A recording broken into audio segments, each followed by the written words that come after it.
अंधेरे को चीरते हुए एक औरत गांव की सुनसान सड़कों पर अपनी जान बचाते हुए भाग रही थी। कोई तो बचाओ, कोई तो बचाओ, कोई तो मदद करो। औरत की चीखें पूरे गांव में गूंज रही थी। चीखों के साथ एक और आवाज गूंज रही थी, और वो थी 1-2 साल के बच्चे की किलकारी, जिसको वो अपने गोद में पकड़े हुए थी। तभी अचानक भागते भागते वो औरत लड़खड़ाकर नीचे गिर गई। उसने एक बार अपने बच्चे को देखा, और जैसे ही खुद को संभालते हुए उसने पीछे देखा तो उसके ठीक पीछे एक परछाई खड़ी थी। जाने दो, मेरे बच्चे को मत मारो। आह!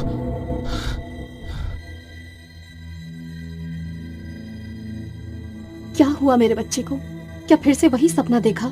हाँ, फिर से वही औरत जो पागलों की तरह अपने बच्चे को लेकर भाग रही थी, और फिर वही साया। पता नहीं मुझे यही सपना बार बार क्यों आ रहा है। कोई बात नहीं मेरे बच्चे, सब ठीक हो जाएगा। मैं इसीलिए तो इतनी पूजा पाठ और जाप करती हूँ कि तू सुकून से रहे। पर कुछ करो माँ। तू फिक्र मत कर, मैं कल ही पंडित जी से मिली थी। उन्होंने एक मंत्र दिया है, आज रात उसका जाप करूंगी। भगवान ने चाहा तो सब ठीक हो जाएगा। नमन और उसकी माँ वैसे तो उत्तर प्रदेश के एक छोटे से गांव के रहने वाले थे, लेकिन उसके पिता के देहांत के बाद वो लोग अब उत्तराखंड में रहा करते थे। नमन कभी भी अपने गांव जाने की बात करता तो ममता हमेशा उसे मना कर देती थी। वो वैसे भी एक बहुत धार्मिक औरत थी, लेकिन नमन के इन सपनों के चलते वो अब कुछ ज्यादा ही धार्मिक क्रियाकलापों में लगी रहती थी। रात के तकरीबन 2:30 बज रहे थे। ममता एक सफेद आटे से बने घेरे में बैठकर कुछ मंत्र बुदबुदा रही थी। ओम क्लीम शीम, ओम क्लीम शीम, ओम क्लीम शीम। तभी नमन की नींद टूट जाती है और वो देखता है कुछ अजीब से सामग्री और उसके साथ 2 मुर्गे की गर्दन मरोड़कर उसे उस आटे के घेरे में रखा हुआ था, और उसकी माँ बालों को खोलकर कुछ अजीब तरह की पूजा कर रही थी। उसने अपनी माँ को इससे पहले कभी ऐसी हालत में नहीं देखी थी। माँ, अब रात के 2:30 बजे ये कौन सी पूजा कर रही हो, और ये क्या हालत बना रखी है आपने अपनी? अरे बेटा, ये सब तेरे लिए ही कर रही हूँ, ताकि तुझ पे कोई आंच ना आए। पर इतनी रात में छोड़ो ना ये सब, सो जाओ। नहीं बेटा, ये मंत्र मुझे रात भर जपना ही पड़ेगा, जब तक सूरज नहीं निकल आता। तू सो जा। नमन चुपचाप अपने कमरे में जाकर सो जाता है। नमन लगभग 17 साल का हो गया था, और उसमें अपने अतीत को जानने की जिज्ञासा भी बढ़ती जा रही थी। माँ, क्या हम कभी अपने गांव नहीं जा सकते जहाँ पापा रहते थे? नहीं, भूल कर भी उस गांव का नाम मत लेना। क्यों माँ, आखिर क्यों हमेशा आप मना करती हो? मैं जानना चाहता हूँ। वो जगह अशुभ है, वहाँ सिर्फ दर्द और मौत के सिवा कुछ नहीं है। लेकिन माँ, अब मैं छोटा बच्चा नहीं रहा। बेटा, बस इतना समझ ले कि मैं तुझे खोना नहीं चाहती। बस अब मुझे आगे कुछ नहीं सुनना। नमन की आंखों में गुस्सा और जिद साफ झलक रही थी। उसने मन ही मन ठान लिया था कि अब वो अपने गांव जाकर ही रहेगा। और एक दिन उसे ये मौका मिल ही गया जब उसके स्कूल की तरफ से एक ट्रिप की घोषणा हुई जो मसूरी जाने वाली थी। माँ, स्कूल से ट्रिप जा रही है मसूरी 3 दिन के लिए। ठीक है, पर अपना ध्यान रखना। मसूरी नहीं माँ, मैं अपने गांव जा रहा हूँ, अब मजा आएगा। अगली सुबह नमन अपने बैग में जरूरी सामान लेकर घर से निकल गया और सीधा अपने गांव पहुंचा। वो बहुत खुश था क्योंकि वो बचपन से ही अपने गांव आना चाहता था। नमस्ते काका, मुझे सरपंच जी से मिलना है। मैं राजेश तिवारी का बेटा हूँ। तिवारी जी का बेटा? मुझे लगा नहीं था कि तेरी माँ तुझे आने देगी, पर अच्छा हुआ तू आ गया। चल, मैं तुझे सरपंच जी के पास लेकर चलता हूँ। सरपंच नमन को देखकर भावुक हो गए। उन्होंने उसे गले लगाकर उसका स्वागत किया और पुराने दिनों की बातें करने लगे। बेटा, तुम्हारे पिता एक नेक इंसान थे। मैं और तुम्हारे पिता गहरे दोस्त थे। आज के दिन यही रुक जाना, कल सुबह मैं तुम्हें तुम्हारी हवेली में ले जाऊंगा। धन्यवाद काका, लेकिन मैं आज ही हवेली जाना चाहता हूँ। ठीक है बेटा, कुछ चाहिए तो संकोच मत करना। नमन अपनी पुश्तैनी हवेली में पहुंचा। हवेली की पुरानी दीवारों से झड़ता प्लास्टर और चारों तरफ लगा मकड़ी का जाला, धूल की मोटी चादर में सुने कमरे, सब कुछ जैसे कहना चाहते थे। नमन दरवाजा खोलते ही, मेरे पापा का घर, आखिर मैं यहाँ आ ही गया। नमन साफ सफाई करके लेट गया। रात के करीब 2 बजे होंगे। तेज हवाएं चल रही थी। एक खिड़की खुद ब खुद खुल गई और फिर एक लोरी की आवाज उसके कानों में पड़ी। उस लोरी ने उसे जगा दिया। झूला झूले रे मेरा राजा बेटा, सो जा तू चंदा तारे, सो जा। नमन का दिल जोर से धड़क रहा था। वो जैसे ही खिड़की के पास गया तो उसे ऐसा महसूस हुआ कि उसके पीछे कोई है। उसने झटके से पीछे मुड़कर देखा तो उसकी सांसें अटक गई। उसके ठीक पीछे एक औरत खड़ी थी। उसका चेहरा राख जैसा सफेद और आंखें खून जैसी लाल, जो उसके भीतर झांक रही थी। उसके लंबे उलझे बाल चेहरे पर लटक रहे थे। उसने अपनी गोद में एक मरे हुए बच्चे को पकड़ा था।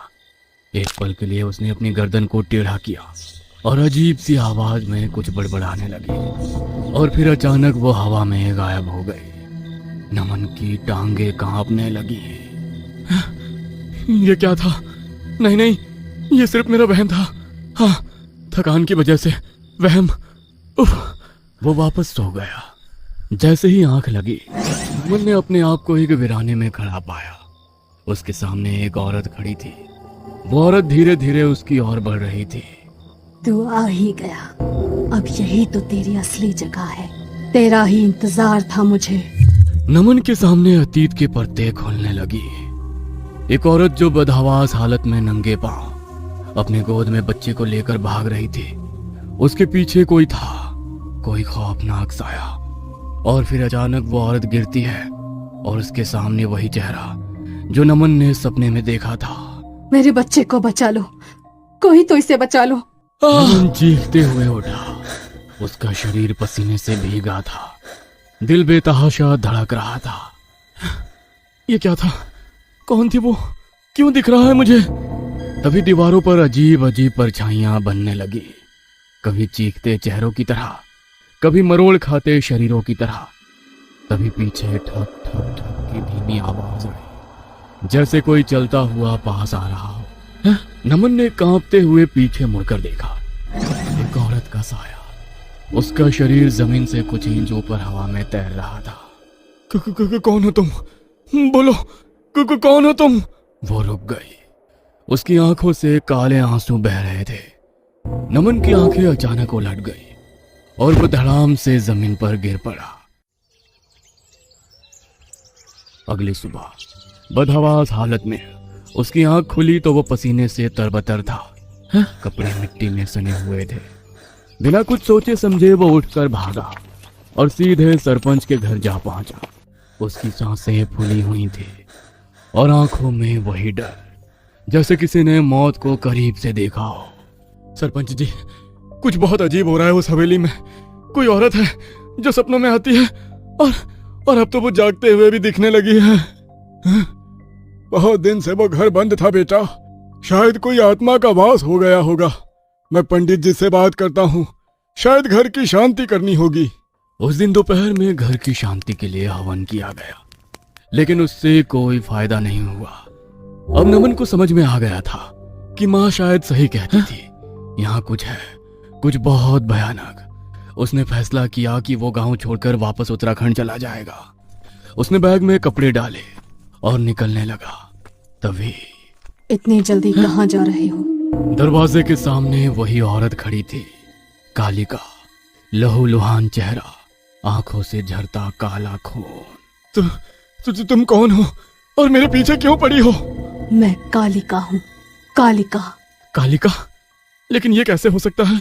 कालिका को तो सिद्ध करना पड़ता है ना। तुम? कालिका आगे बढ़ी। उसकी आंखें अब अंगारे लग रही थी। नहीं नहीं मुझे छोड़ दो।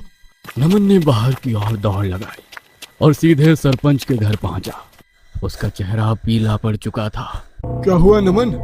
सरपंच जी, मैंने उससे बात की। किससे? नमन ने कांपते हुए सरपंच जी को पूरी बात बता दी। सरपंच एकदम खड़े हो गए।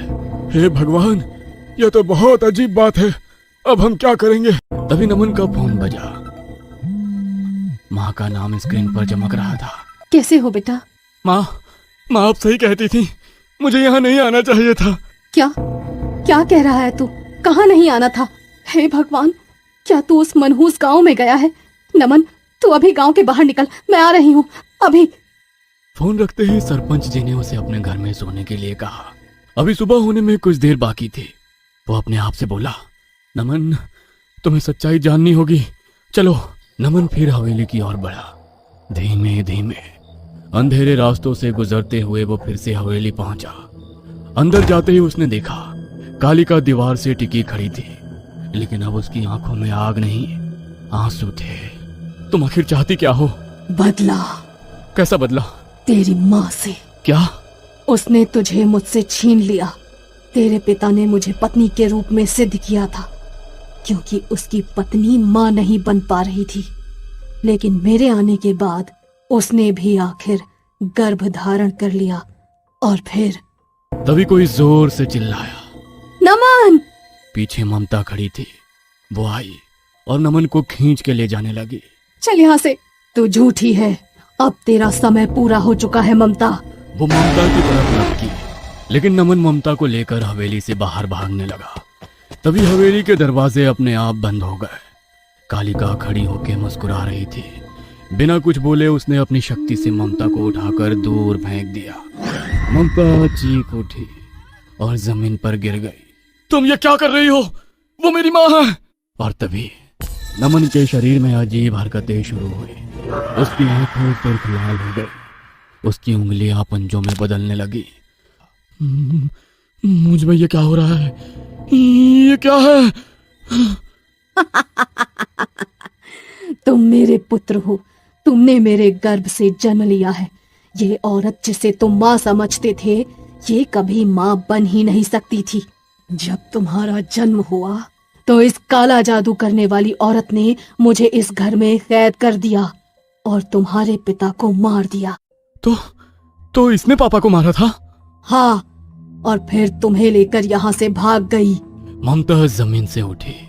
अब उसके चेहरे पर कोई मासूमियत नहीं थी।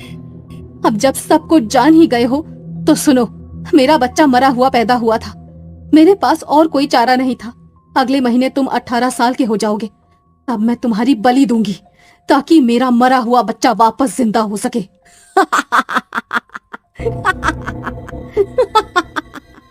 तो वो सब झूठ था?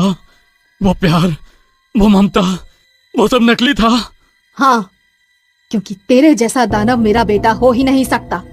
वो सारे पूजा पाठ, वो धार्मिक क्रियाएं असल में एक काले जादू की क्रियाएं थी, तुझे काबू में रखने के लिए। नमन के भीतर कुछ टूट गया था, पर उससे पहले कि वो कुछ और सोच पाता, ममता ने जोर से आंखें मूंदी और तेज आवाज में किसी प्राचीन भाषा में मंत्र बुदबुदाने लगी। कालिका कांपने लगी। उसके शरीर से धुआं उठने लगा। नमन की आंखों के आगे अंधेरा छा गया और उसके कानों में गूंज सुनाई देने लगी। तुम दोनों का अंत आज ही होगा। कहने को मैं कालिका हूँ, लेकिन असली राक्षसी तो तू है ममता। रुक जा। ममता ने कोई प्रतीक अपने माथे पर खींचा और जमीन के नीचे से काली लपटें उठने लगी। पर तभी नमन की आंखें खून जैसी लाल हो गई। उसने एक चीख मारी, ऐसी चीख जिससे हवेली की दीवारें कांप गई। उसका शरीर भयानक रूप लेने लगा। नहीं, तू ये कैसे संभव है? अब तेरा अंत तय है ममता। कालिका अब अपने सच्चे रूप में थी।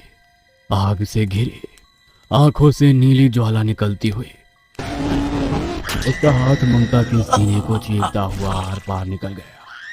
ममता की आंखें फट गई, मुंह से राख और धुआं निकलने लगा। ममता काली धूल बनकर जमीन पर बिखर गई। हमेशा के लिए सब शांत हो गया। लेकिन नमन अब भी कांप रहा था। उसका दानवी रूप धीरे धीरे इंसानी शरीर में लौटने लगा। मैं क्या हूं? तू राक्षस है, मैं तेरी माँ हूं, लेकिन तुझे बांध कर नहीं रखूंगी। अब तू हमेशा के लिए आजाद है और मैं भी।